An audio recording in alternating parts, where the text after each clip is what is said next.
Welcome to Scriptural Works, a podcast that engages Scripture in new and innovative ways to produce meaning for today's postmodern world. Co-host Greg Camp, Professor Emeritus, Pastor and Biblical Scholar, and Patrick Spencer, Biblical Scholar and Silicon Valley Tech Executive, employ various interpretive approaches to generate new meaning from ancient text, revealing timeless wisdom relevant for ministers, lay leaders, and interested readers of the Bible. Get more podcast articles and other useful resources at scripturalworks.com.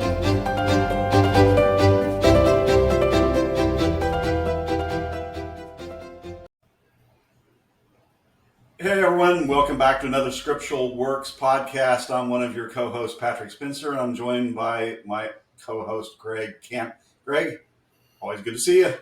Yeah, good morning, Patrick. It's great to be here with Scott this morning. Yes, we're thrilled to have Scott Spencer. I think I own just about every book he has written, which means I have a large library because he is prolific.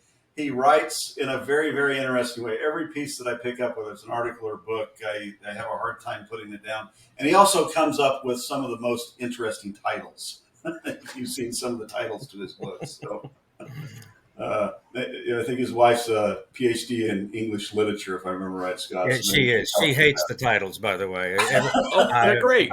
I am too cute by half, not in the good way for her. And I also like alliteration that comes from long standing. So yeah, she pretty much can't stand it, but we've made it 50 years, so I think we're okay. So we have been focusing on the endings of the Gospels as well as Acts in some of our podcasts. We also are focused on Acts through the end of the year and some select passages that are some of the more well-known ones and maybe some of the not so well-known ones. We'll see. In this case, we wanted to explore the Ethiopian eunuch, which is infamous, and there are mounds and piles of stuff that have been written on the subject. And we are very fortunate to have one of those who really is, in recent years led the foray into this particular passage, particularly from the standpoint of sociological analysis, literary and postmodern analysis. So we're going to dive into those with Scott. But before we do so, we should probably introduce him.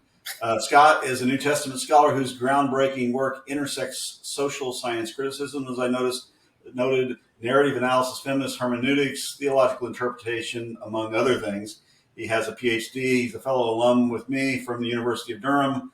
He has served as a tenured professor at Wingate University, Baptist Theological Seminary at Richmond, and as the New Testament general editor for the recent SBL Study Bible. Make sure you check that out. In fact, we'll have that as a link at the bottom of the podcast page. Scott is a well-identified male feminist biblical scholar, which makes him a bit unique, and has been that way for the last 35, 40 years, whose research emphasizes marginalized characters.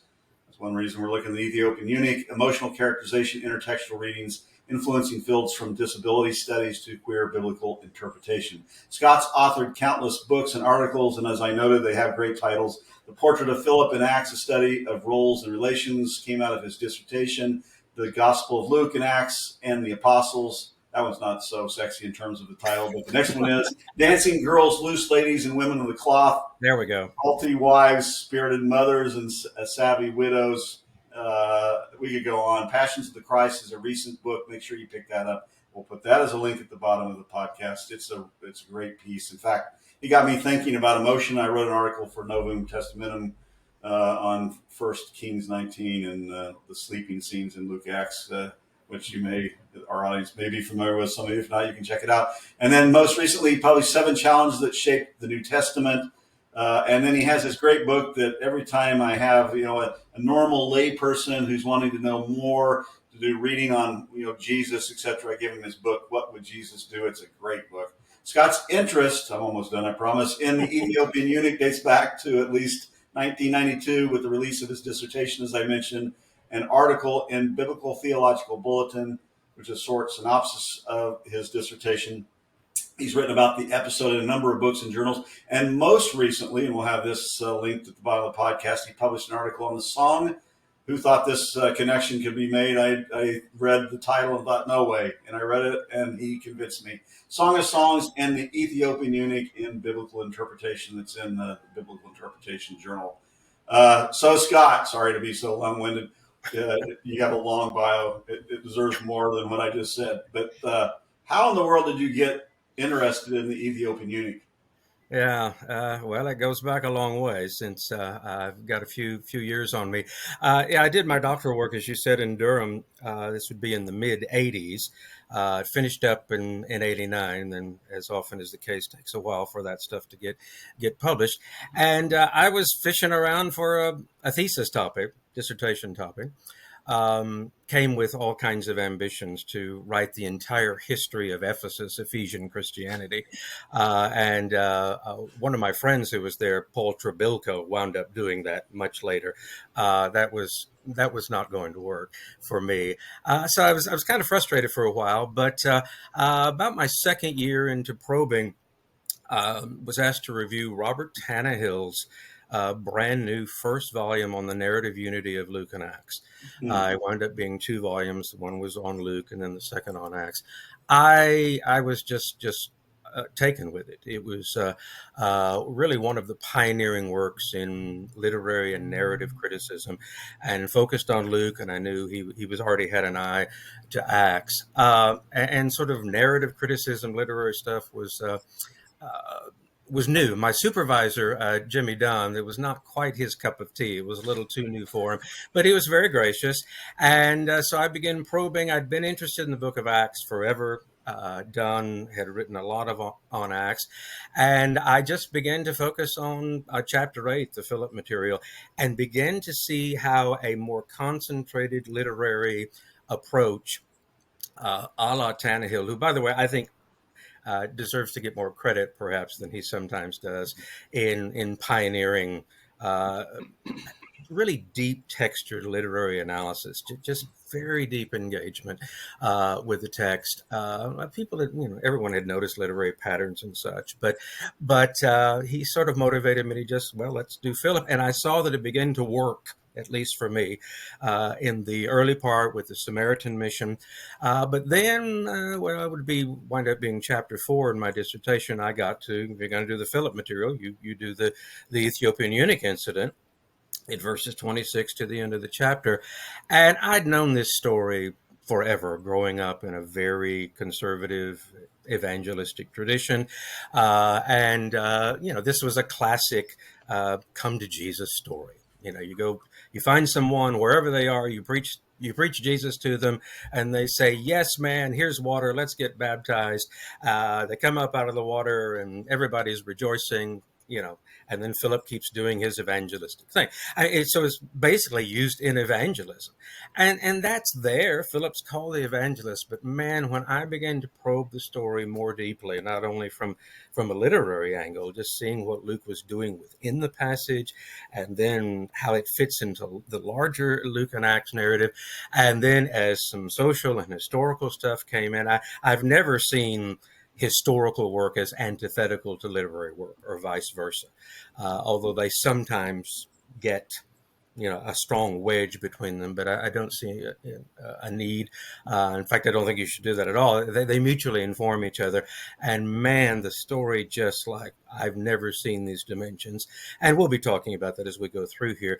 I think I may have found a new thing or two that some folks picked up on.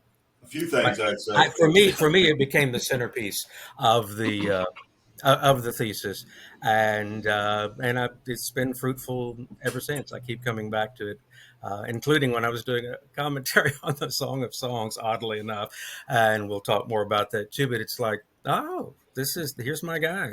I can not really, but there are just interesting connections. So this may all be in my imagination, as we'll see. But that's how it got started. I just was excited, and it really expanded a text that I thought I knew that had been used, but so much more there.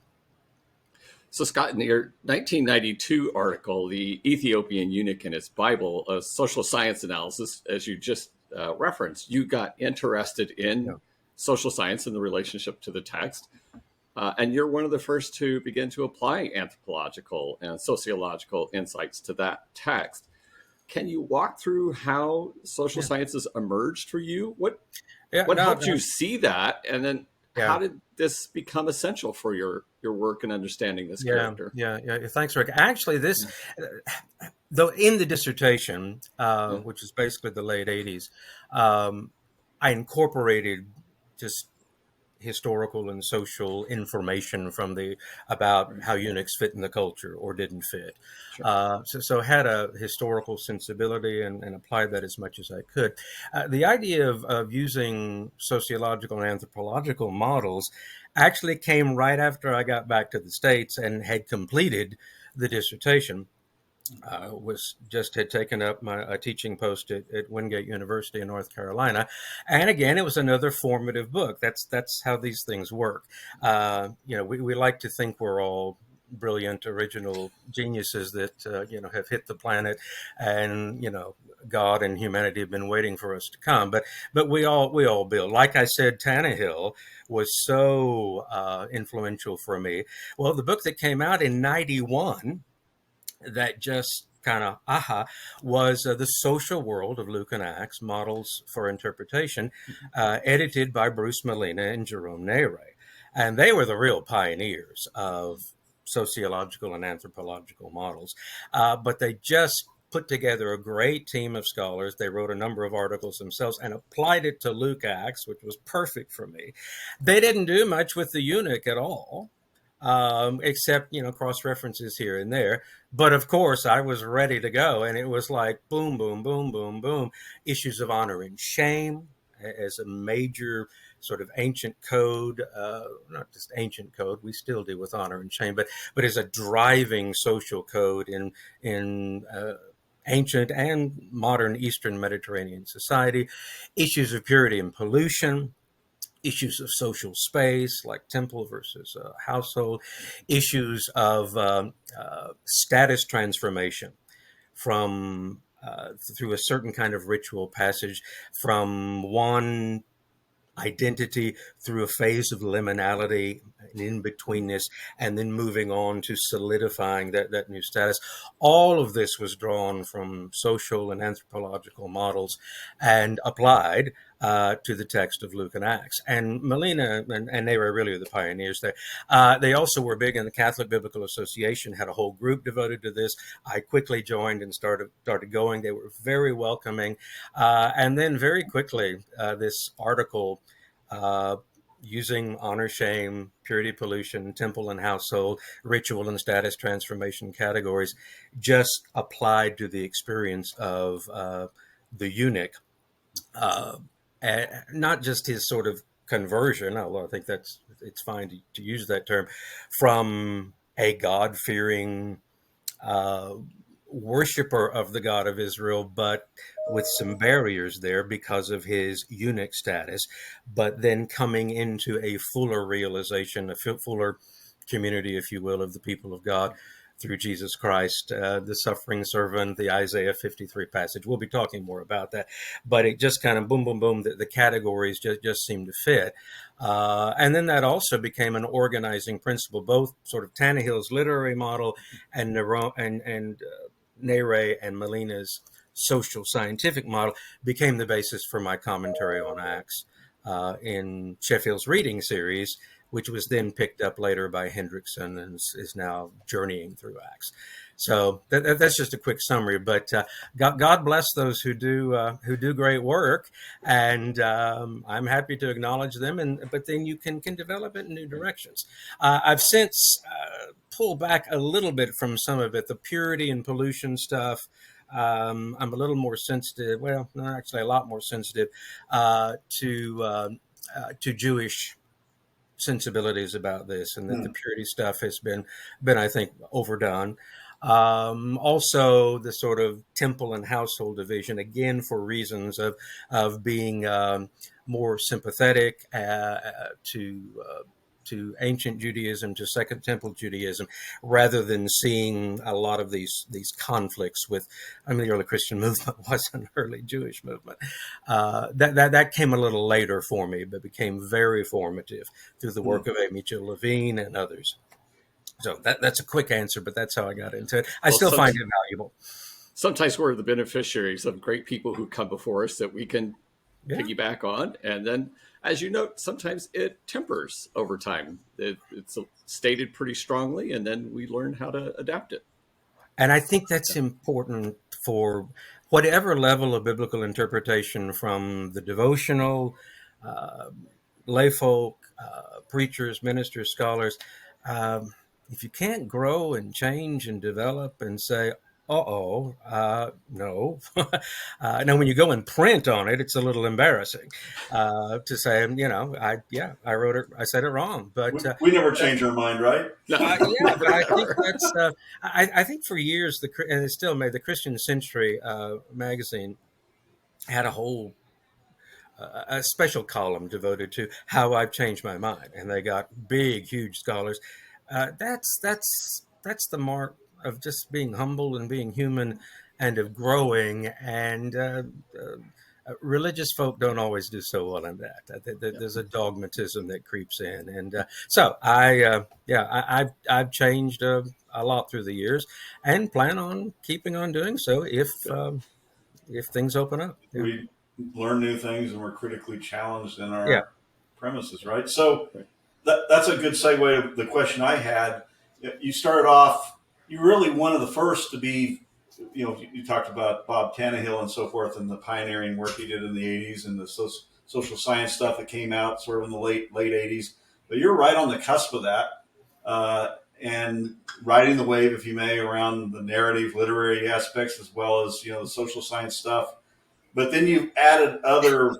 tools, I guess, if you may, into your toolbox over the years. Talk about that evolution, what some of those tools may look like. Yeah, it's a good point. And again, it's you can't read everything, you can't keep up with everything. Uh, but I actually think too, part of this openness is having uh, an alertness to interdisciplinary ideas, part of the larger community of thought in the sciences, social sciences, and it gets overwhelming. I can barely keep up with my own field these days because the bibliography is just burgeoning. It seems like hourly, and it gets. I'm glad I'm not writing a dissertation today.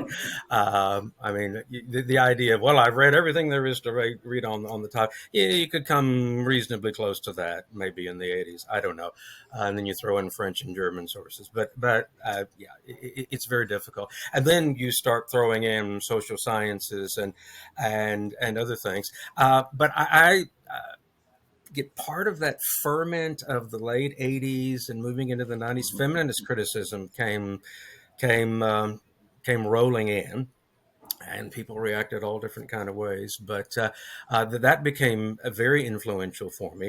It didn't really figure into the Philip material, although he's got his 4 daughters in Acts 21, and I acknowledge them, but it's only like a couple of verses.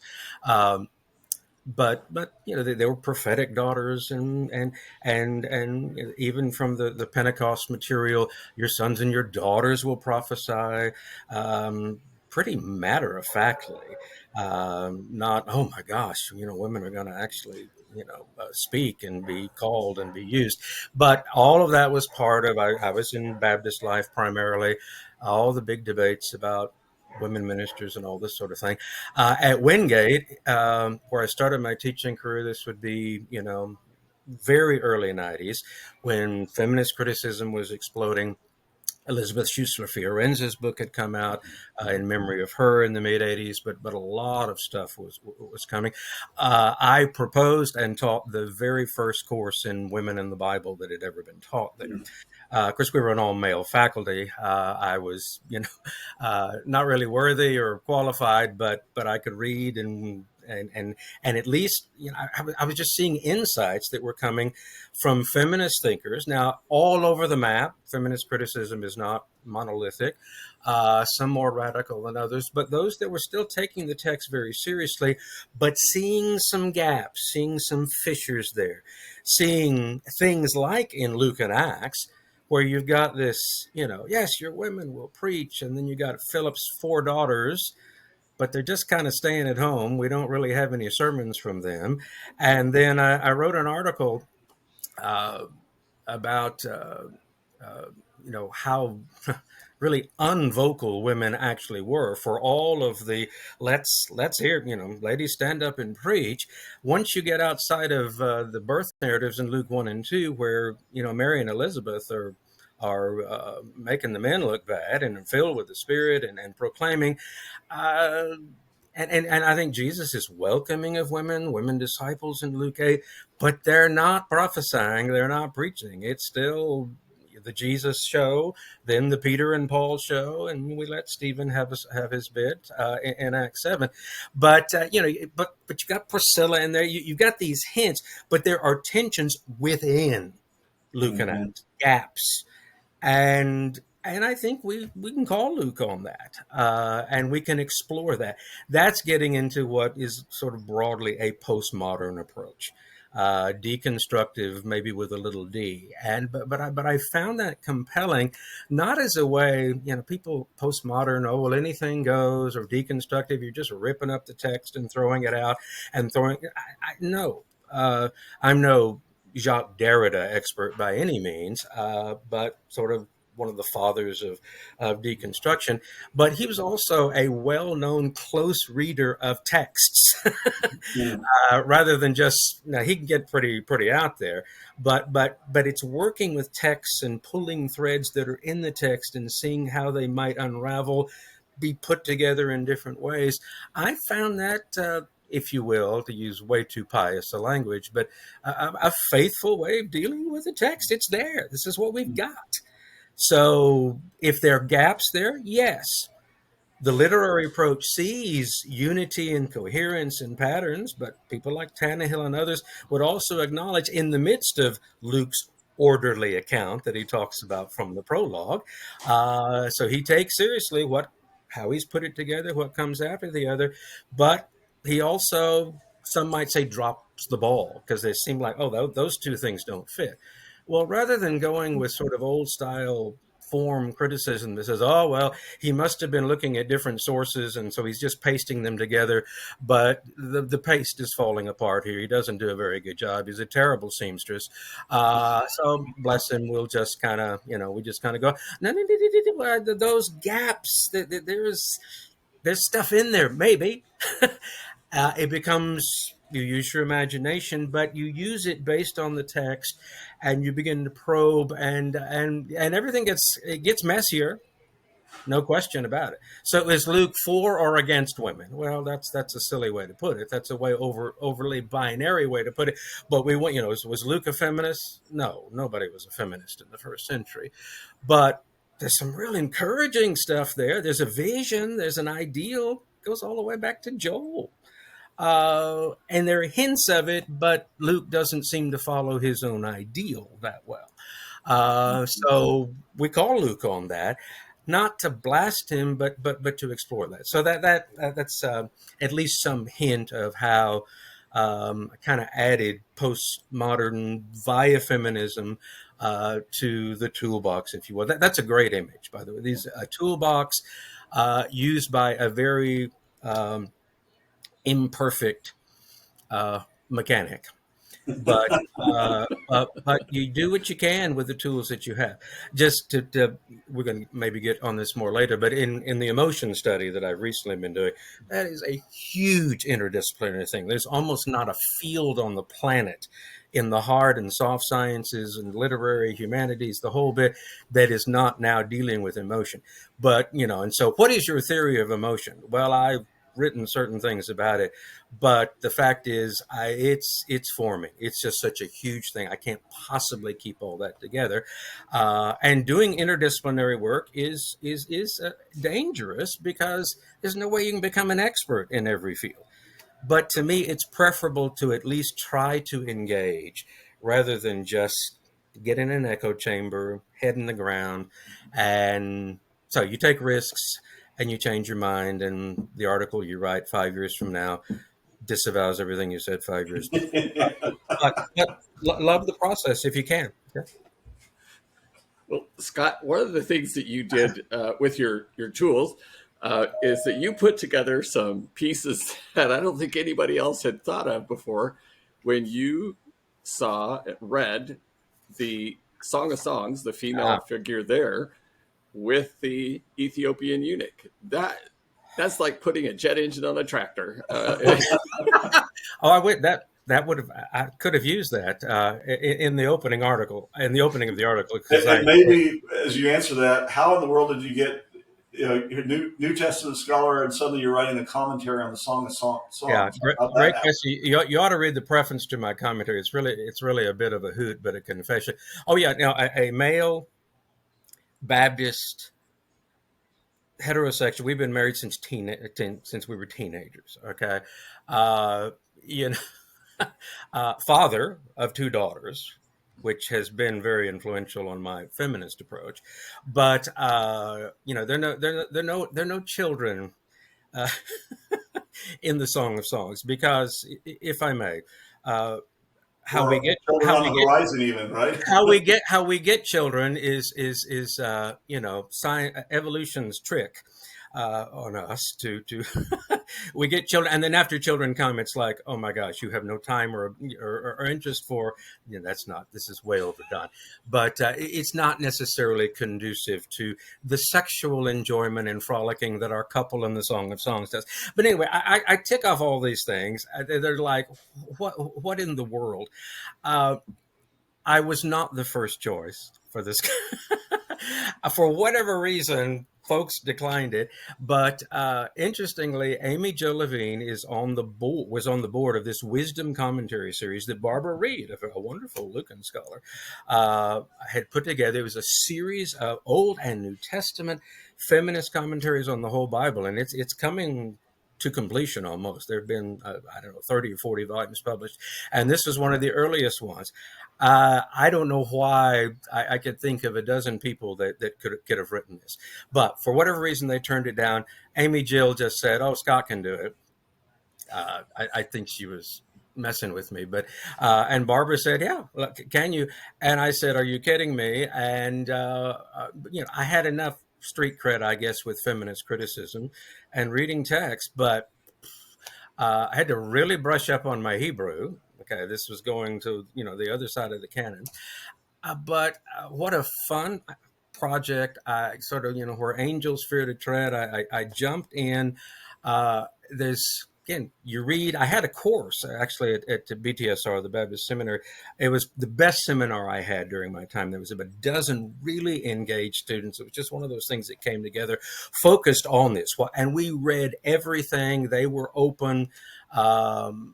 So many articles and so many approaches, and they came from different perspectives. It was just one of those very unique kind of experiences. And so out of that, well, I got the invitation to write. I wrote it. I'm pretty pleased with how it turned out. It doesn't make me a Hebrew Bible scholar, but I think it has gotten decent reviews and some decent endorsements. But to the now come to, couldn't help myself, I guess, but started reading. And, we went sort of verse by verse. I mean, it's not a huge book. But you got the whole sexuality dimension, which applies to the eunuch, sort of, but it seems to be in a completely opposite way. You've got this couple just reveling in each other in a very erotic way. The book, of course, has been allegorized all over the place in both Jewish and Christian circles because it's just a little too frank. Oh no, this is all about loving God, really, really, really closely, and our loving Christ. Christ is, we're the bride, and He's the and all of that. I have no problem with that. I think it makes for great spiritual reflection. But I also think it's what it is. It's erotic love poetry sitting right there in the canon, a bit uncomfortably. Had a hard time getting canonized. Well, there's a surprise. But by golly, it's there, just like the eunuch story is there, which is a very unusual story. And it's just one part of Acts, and so we love Acts. We love Peter and Paul, and so I guess we'll tolerate the eunuch story. I have no particular evidence that was a canonical problem, but it is a unique story, to put it mildly, with a very unique character. Not least, we'll talk more about this, but not least regarding his sexuality. But The Song of Songs seems like the last book a eunuch would want to read. What all maybe he's missing or what. And that was not my point in the article that I eventually did, to suggest that the eunuch had studied this book or that there's some sort of historical connection. This was a purely intertextual interpretive exercise because a number of categories just seem to resonate. The sexuality, but then there's emphasis on kings and queens, a royal atmosphere. The eunuch, of course, serves as the chief finance minister for the Queen of Ethiopia. One of the earliest verses in the Song of Songs, the songstress, as I call her, the main female character, is talking to the daughters of Jerusalem, which seem to be her friends that are a bit snooty in my judgment, and I think her judgment too. And she says, "Don't look down on me, ladies, because I am black. I'm black and beautiful. Black skin." Not that she's from Africa, and we can talk about how the eunuch from Ethiopia, how his black skin does or does not figure into the narrative, but there is also this, if you will, this kind of ethnic. I don't tend to use the word racial in this ancient context, but this ethnic, but it's really also a social status thing. The reason she's so dark is because her brothers have been making her work out in the hot vineyard, and she's tanned for not because she's trying to get a nice tan, as we say, but because she's just been overworked and doing the work that they're forcing her to do. Her skin is scorched, and her debutante friends, if you will, oh, this is, you may be beautiful, but you're, what's all this, you've been working out in the fields. But see, you get tensions there. You get, there's an emphasis on water and water pools. And they're chariots. A couple of interesting chariot references in the Song of Songs, and I don't need to go into all the connections, but it's like boom, boom, boom, boom, boom, and I wound up. I had 5 or 6 things, and I just one day said to the students, I just wonder how the Ethiopian eunuch would feel about this or something, how this might come together, and so that just sort of stuck in the back of my mind, and then I thought, what the heck, and began to write it out. It's often in writing that I actually figure out what I might be thinking. You get some things and you tease it out, and biblical interpretation as a journal allows for some more freedom here. So I put together some things, and the bottom line, quickly, with all the particulars, is so what did you nice fun intertextual exercise, just kind of a nice little romp through, let's see, but canonically, I didn't push this a lot in the article because they didn't let me, but that's fine. I mean, it's not a theological journal, but here in the Bible, both with the Song of Songs and with the Ethiopian eunuch, the Bible, these are unusual within the Bible, but the Bible creates at least a sliver of social space for these unusual characters. Because the Song of Songs couple, I know people argue, they're not married. This is premarital. I like to think they get married and have kids, but there are no kids again in the narrative. Of course, the eunuch can't have kids. So this is not your sort of Ozzie and Harriet, to do a really old reference. Oh my gosh, old style family values. You guys may even be too young for that. I don't know, but this old style family values. Mom and dad and kids and all of this. The other thing, quickly, there is also in the Song of Songs an inner tension that I had not seen before. I'd gotten the whole celebration of love thing, but there are a couple of instances of abuse of the woman. We already talked about the one with just her brothers, and they also come up again in chapter 8 of just abusing her with physical labor in the hot sun. But then also there's this right in the middle. It's only a few verses, but she goes out one evening and is basically stripped and beaten and raped by the city patrol. Now the poems poems or poem. I tend to think of it as it's kind of a broad unity of, though they're sort of separate poems. But it then moves on from that. But that sort of, if you will, sexual abuse or gender abuse that's still there, and juxtaposed against this wider environment. Well, you come back to the eunuch, who we don't know for sure exactly how he got that status, but most eunuchs got that status as a result of either It's forced on them. yeah, forced on them by virtue of war or enslavement. Yeah, it was not a life choice. Even though in the Ethiopian eunuch's case, he made the best of it and wound up rising to the ranks of a high official. And we'll talk, I think, more about intersectionality in a moment. You have a variety of things, but I saw all of that together. Again, messy, gaps, tensions. But that's what the canon is about more than I think we appreciate. There's unity. Okay, the God who's at the beginning is the God at the end, Alpha and Omega, if you will. As Christians, we can see Christ running throughout unity, but there's also a good bit of diversity. The reason I went to study with Jimmy Dunn, Yeah, I was actually, about to say Jimmy Dunn wrote about that. was because now it's not the book that's gotten the most play at all, because he really got onto the Paul stuff and the new perspective that I never quite glommed onto in the way that most of my other doctoral friends did.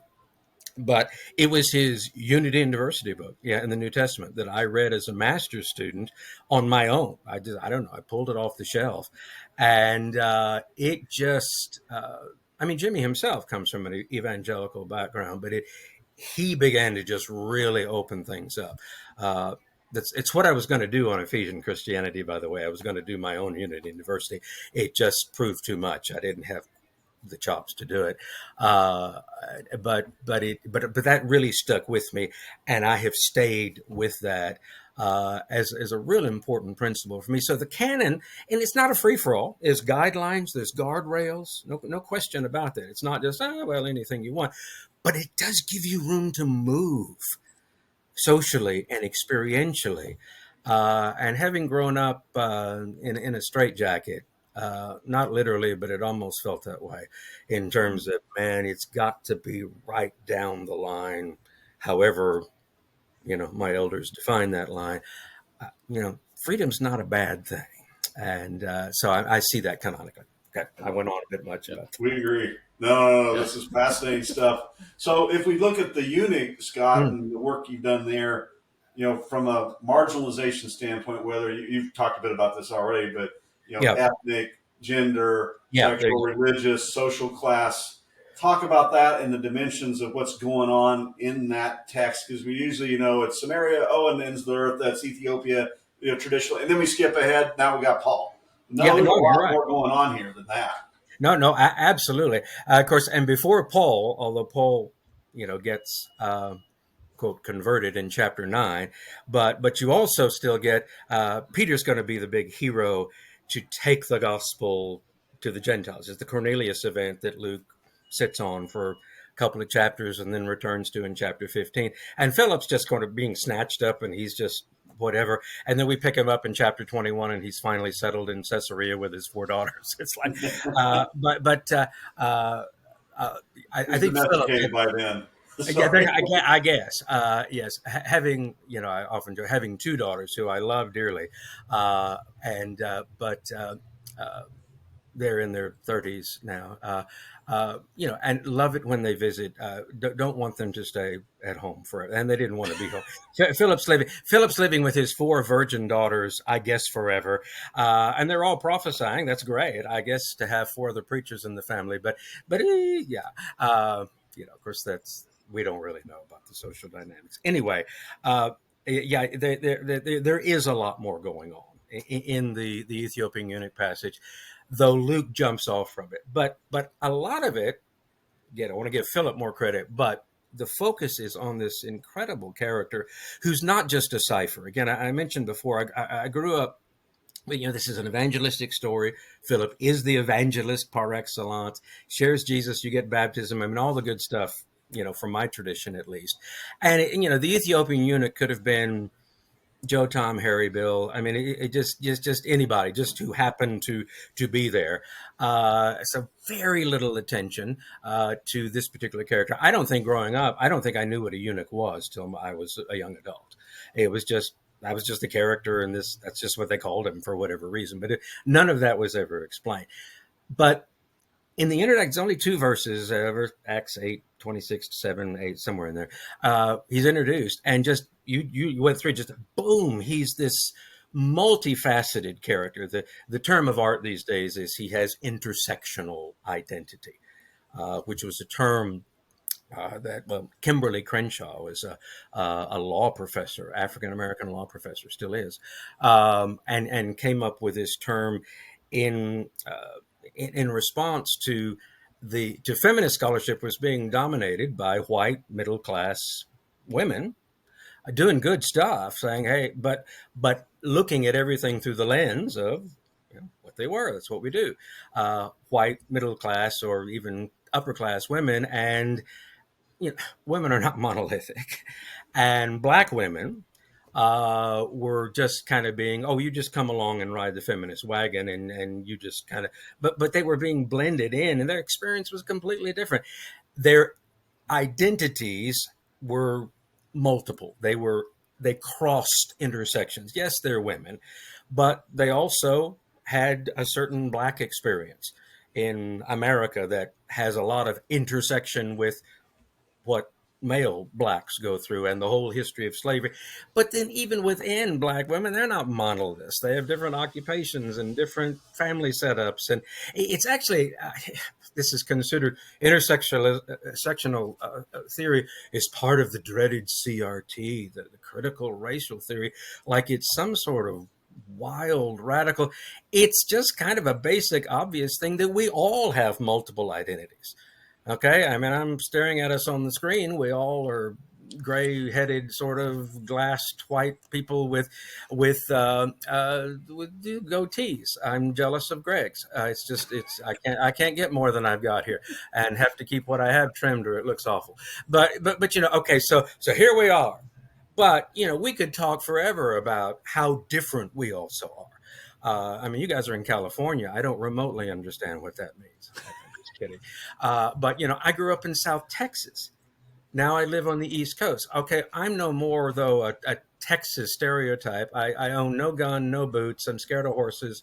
I do like country music. Okay, and I don't. My wife won't let me have a cowboy hat. I would wear one, but but again, all this that's a bit silly. But we all have multiple identities, family wise. In terms of our jobs, our economic status, all of that. Okay, well, the eunuchs sort of all these sorts of things. A pretty high class. The guy's this main treasury official in his environment. He's kind of a right hand person to the queen. Comes from Northern Africa, so you get all this ethnic, you get economic stuff. He's riding a chariot, okay? He's riding in style, but religiously he's got an interest in Judaism. We tend to call Gentiles interested in the Jewish faith. There were a number of these are God-fearers. He was such a God-fearer, he'd made a pilgrimage to Jerusalem, all the way from Ethiopia, for goodness sake. And bought himself an Isaiah scroll, I guess, while he was there. We have Bibles, we can get them online, whatever.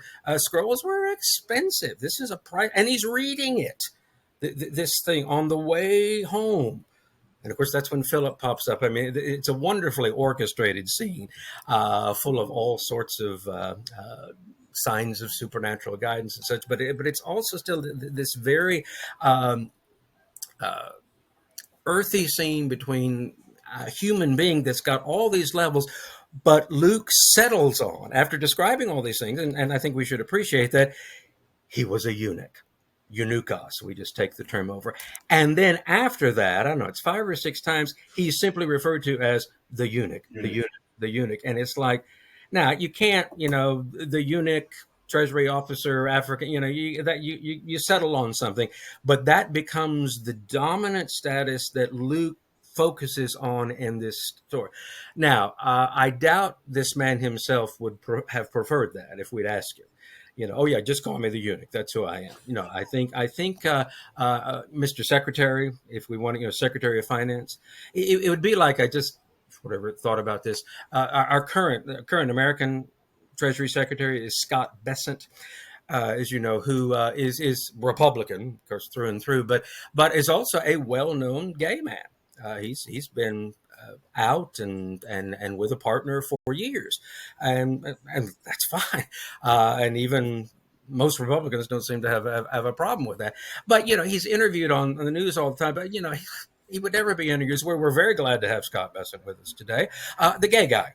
And now we're going to ask him a few questions about all of that sort of. But Luke does this. The eunuch, which really focuses on that marginalized sexual status that was stigmatized now by Jewish and Greco-Roman society alike.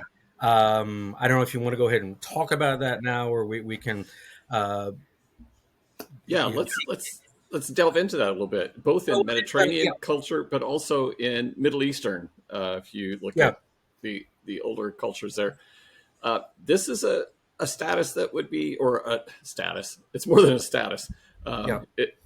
It's part of his identity that would be despised and derided. As the epitome of male shame. It's the way that the Assyrians used to talk about their war victims. They would castrate them and portray them as women. They're trying to do something with their male identity. So how does his gender liminality? I mean, he is a male, but he's as they put on our cats thing at the my vet, dog, an X, right? Okay, my dog too. They used to be this. How does it challenge some of the binary norms between male, female? And this is one of a number of things, but because it is the dominant status that Luke is giving us. Now, how Luke himself in his time would be meaning for his, quote, Christian community to understand this exactly. I wish there were a lot more was said in the story, but I don't see how the story doesn't challenge us on a variety of matters of sexual orientation, not saying, okay, that settles it. Here's our proof text. No, it's not a didactic text. It's a narrative text. But there are not many didactic texts in the Bible about the kinds of issues, transgender and even LGBT. And I know there's the Old Testament law verses, and you've got Romans 1. And, there are verses you can point to, just like in the Bible in terms of women's place. You've got the household codes in Ephesians and First Timothy, and women shouldn't teach, and then you've got Paul being taught by Priscilla in Acts, and so you've got these tensions there, but so I don't know exactly how Luke, if you're going to deal with intentionality, how Luke would feel about that. But that story is there and just is begging for readers to say, what is going on here? Yes, eunuchs generally were despised and gender-wise in this incredible liminal period, but with no way out. You can't really, I've used this story. The Ethiopian eunuch story is a story of moving through status change from someone on the edges and probably excluded from full membership in the Jewish community because of the law in Deuteronomy 23 that says a castrated person is not a member of the community. You certainly can't be priests and all this sort of thing. So he moves from that into an accepting Jewish Christ community. So I see that, but he's not moving. He's not changing his eunuch status. You can't do that. You could actually, there as an operation, you could reverse circumcision and become uncircumcised again, or vice versa. But no, this is kind of permanent. You're there, so he's not somehow changed or healed of his eunuch status, but he's included as he is here, uh, and yeah, it's an incredibly marginal status. Now he does well. Okay, he somehow works himself up. It was not uncommon for queens and harems in kingly realms to have eunuchs for obvious reasons. They were safe caretakers and all of this. But still, the guy was wealthy.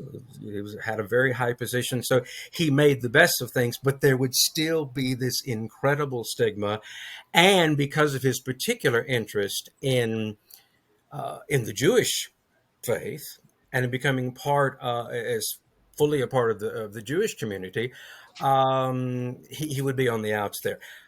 That's why I believe he's reading Isaiah 53. And maybe we circle back to that, the centrality of that text and the relationship.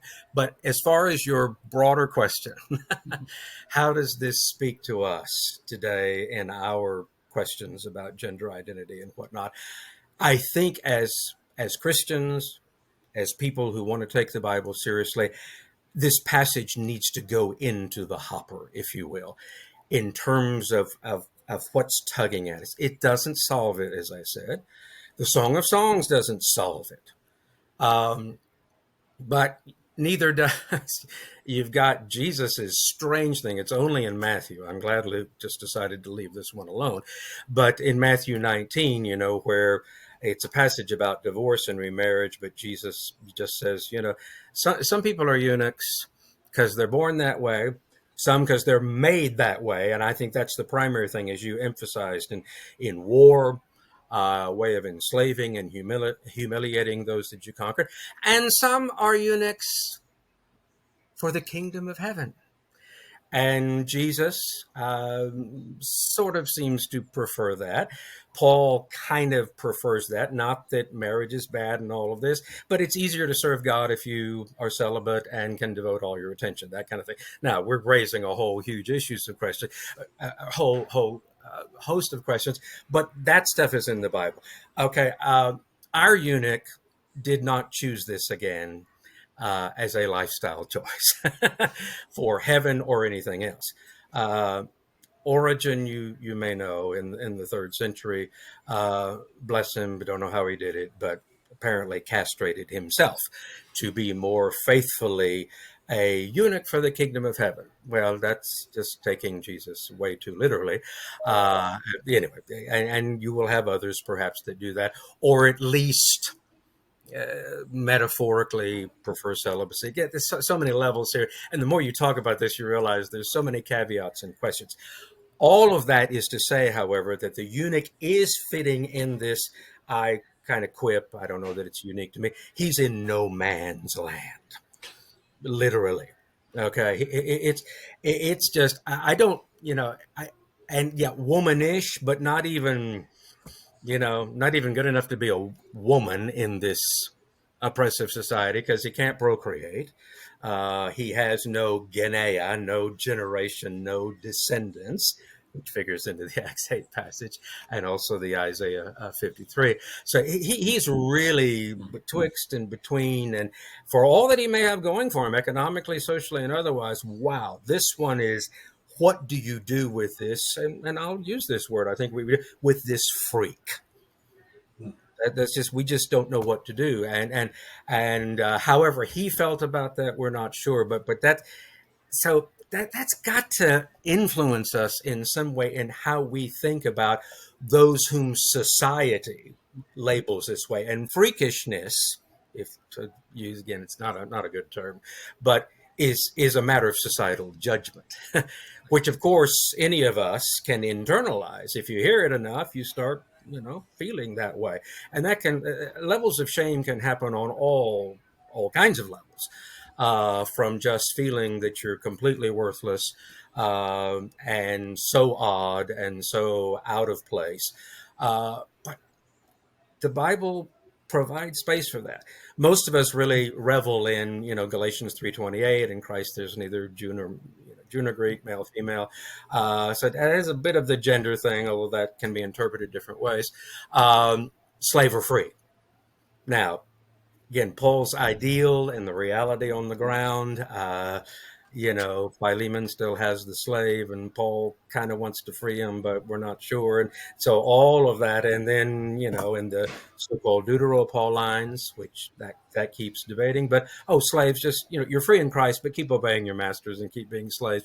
And we go, nah, there's just tension there. So the eunuch passage informs us, I think, about this. It helps me, if I can just, be so bold. I mean, I'm happy to use words like welcome and affirming.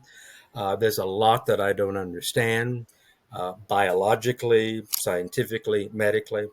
So I don't wade in too deeply with some of these issues, but it's not surprising at all to me that scholars have picked up on this.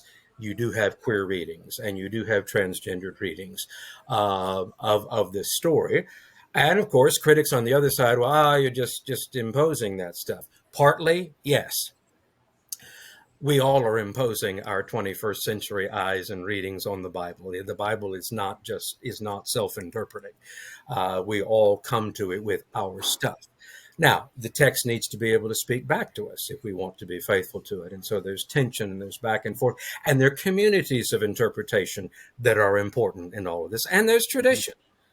But there's also space here, I would argue. And I think Luke would be happy for us to work within that space, even if Luke might be a little surprised at how we would come out on this. I don't know. I'm happy to hear from you guys on this as well, but that's kind of where I am at this point on that. Thank goodness we have a canon that includes these stories that push against the margins for us. That's my perception. Yeah, no. Now, why some are attracted to that, I've still sort of asked myself. I mean, again, I'm a pretty traditional person status-wise. Have never been oppressed for who I am. So I'm not sure. You mentioned it before. I have been drawn to those who have been marginalized. I'm not quite sure why. A lot of people who write on this are coming from within these communities, and I get that. I listen to them, try to be empathetic. I don't know. Again, maybe having a wife from our youth, who we wound up getting PhDs together. She was in the field of English, which is a bit more freewheeling. We've come through an awful lot and somehow survived.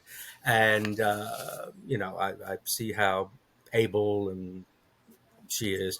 And then we just happen to have two daughters, and I realized early on I don't want there to be any limits for them.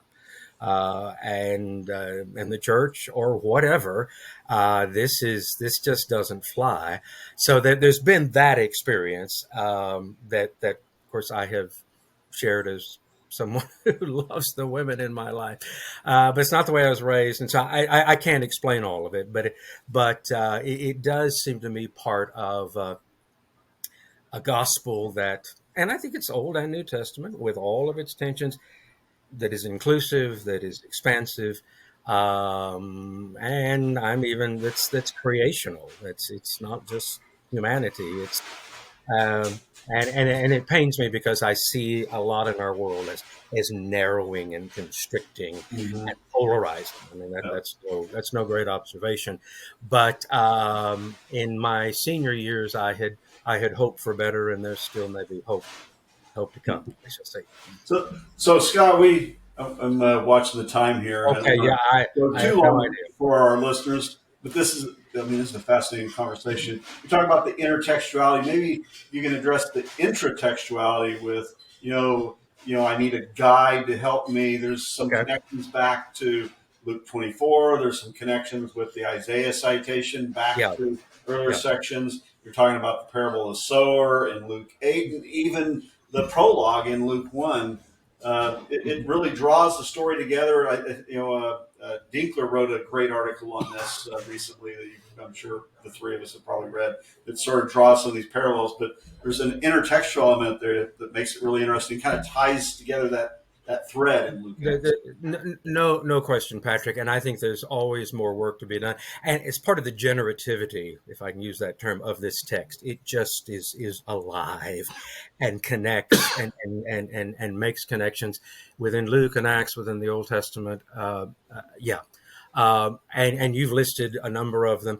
I do think, for the sake of time, but I also want to get to what I really think is was the heart of my argument early on, and what is this, how this Isaiah text that is being read fits in. So it's intertextuality in between Isaiah and Acts, but it's also very much within the story. And it, again, for years, it just seemed to be, it's Isaiah 53. It's the great suffering servant text. And it's just part of this. Early Christians scoured through the Jewish scriptures and began to see, for obvious reasons, how you don't exactly have, you don't have a crucified Messiah ever being prophesied.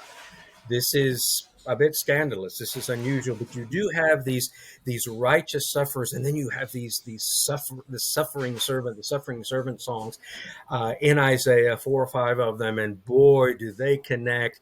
And so, Acts is just another one of those places where, Philip here's this guy reading it and jumps off of that and says, "Let me tell you how this is Jesus," and then we're on our way. But I had never heard and read, there probably is somewhere, why this particular text had caught within the story. It's part of the dynamic of the story, the eunuch's interest in the first place. He bought the scroll and he's reading it. Now, he just happens to be reading at the time that Philip comes up in the desert. I mean, that's all being orchestrated by God. But this is a seminal moment of connection. And I'd always sort of felt, I never put it this way until recently, but this was just kind of like, on a long trip, you need something to read. You do the magazine in the plane or whatever. So, what the heck, long trip. He's just kind of flipping through Isaiah. He's got some interest in this. He found a nice copy in an antique shop or whatever. And it's just kind of like, and then, but God has it. No. I think this is very intentional on the eunuch's part. Someone needs to guide me here. When Philip comes, this was not, I can imagine, what are you doing here? And I love almost the humor. Philip has to run to catch the chariot. I can just see the scene. I assume you have to run if a chariot's moving. I don't know. But, Philip's just kind of being popped here and there. And it's a wonderful scene, and just kind of like, voila. And we can marvel at that. But yes, what is this you're reading? And who is this figure who has been shorn and cut like a lamb led to the slaughter? He's been humiliated. Who can describe his Gedea, his descendants? Does that mean he doesn't have any? They're not worth describing? Or is it opening up? Oh, maybe they're indescribable. His life is being lifted up, being taken away from the earth. Oh, what does that mean? Is he being taken away from the earth in death? Well, that's what happened to the poor lamb. It looks like the suffering servant is not, but is lifting up also an image of new life and resurrection.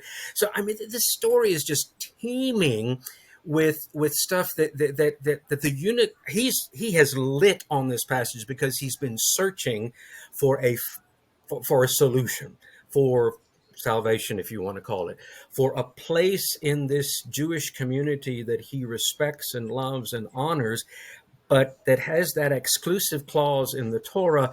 But is this some stuff that's opening things up?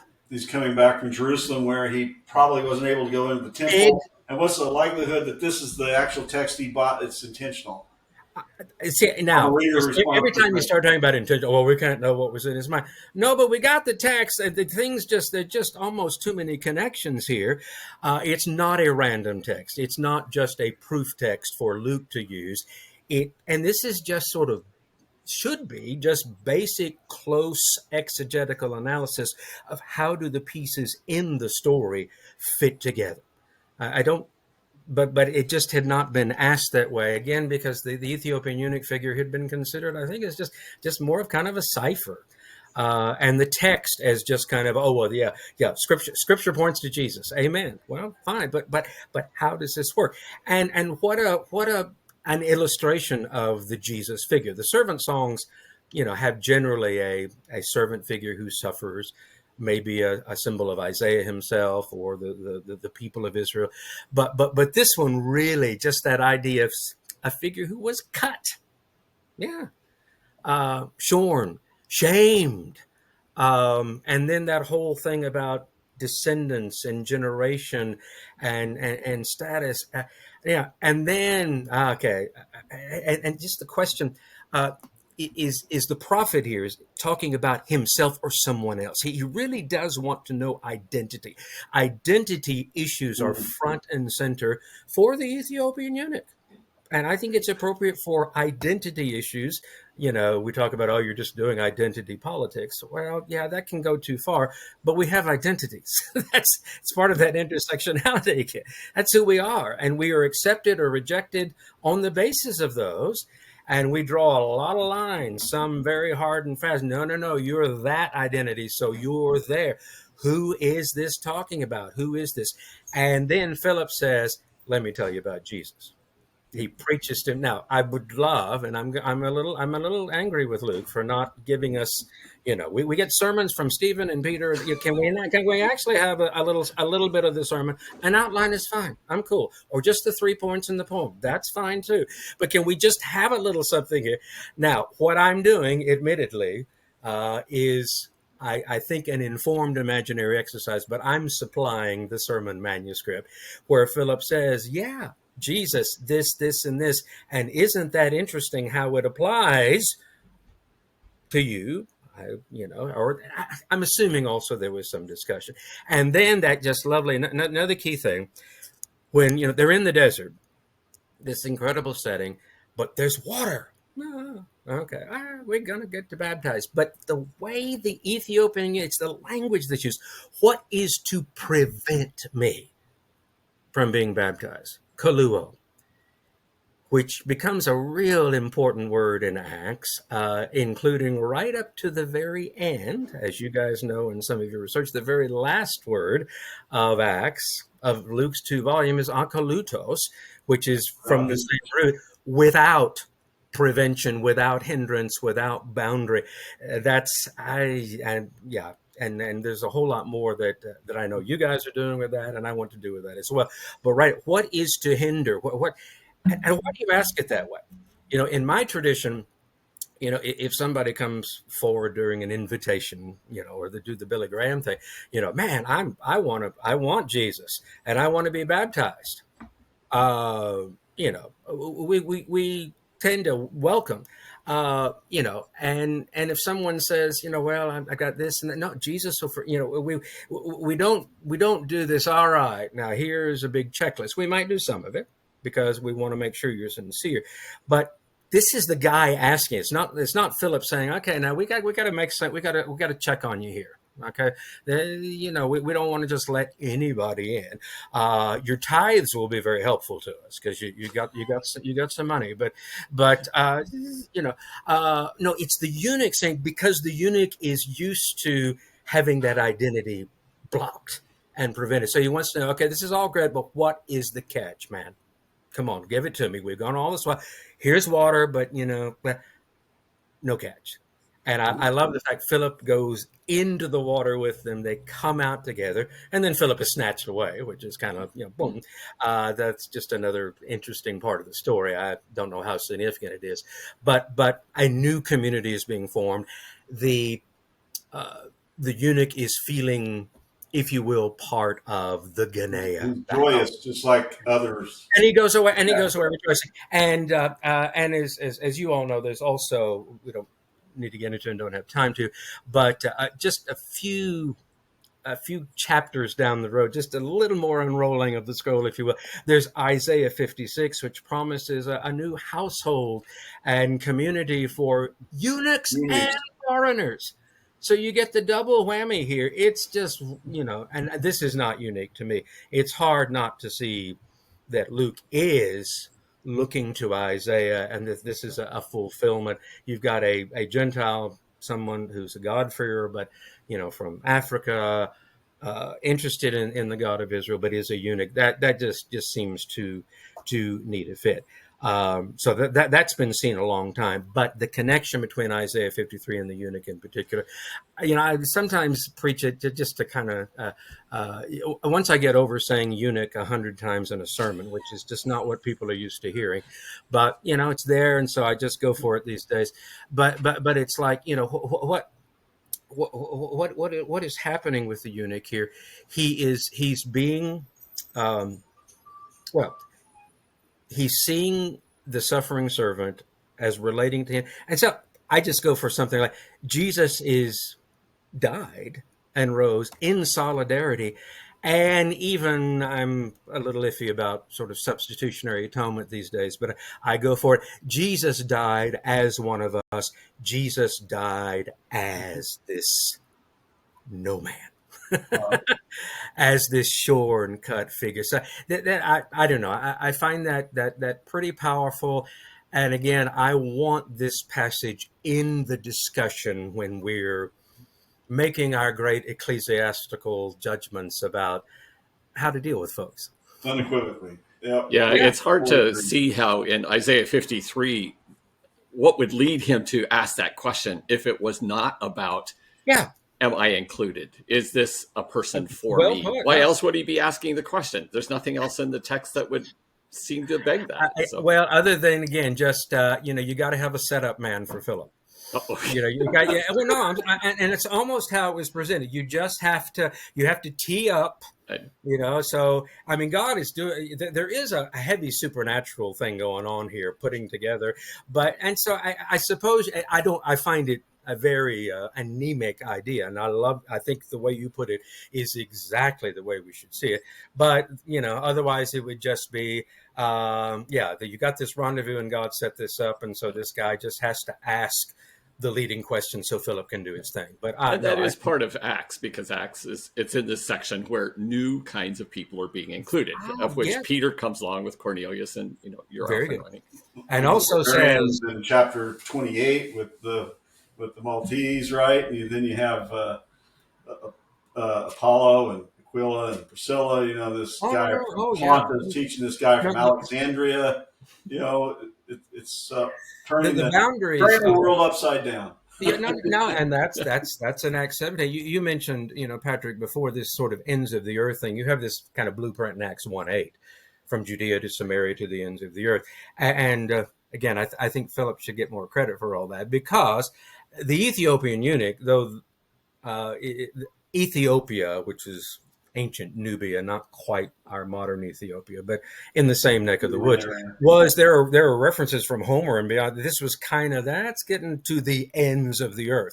And so things are propelling that way. But of course, Philip doesn't go there, but the eunuch presumably goes. And you have a whole tradition, by the way, of Ethiopic and Coptic Christianity, a whole tradition of North African Christianity that I think we tend to forget.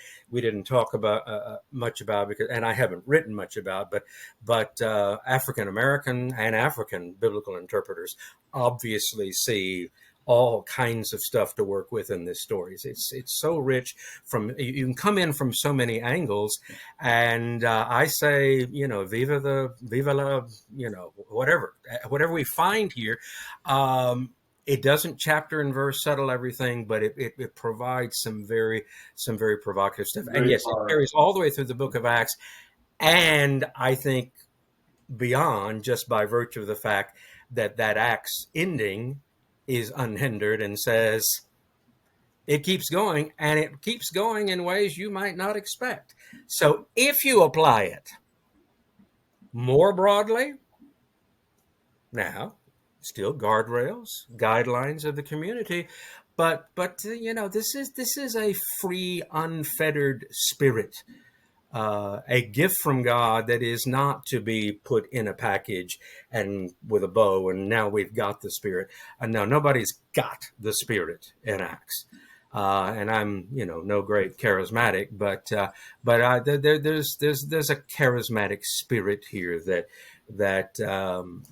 I think perhaps we all need to be a little more on board with. Yeah. The Spirit has Philip.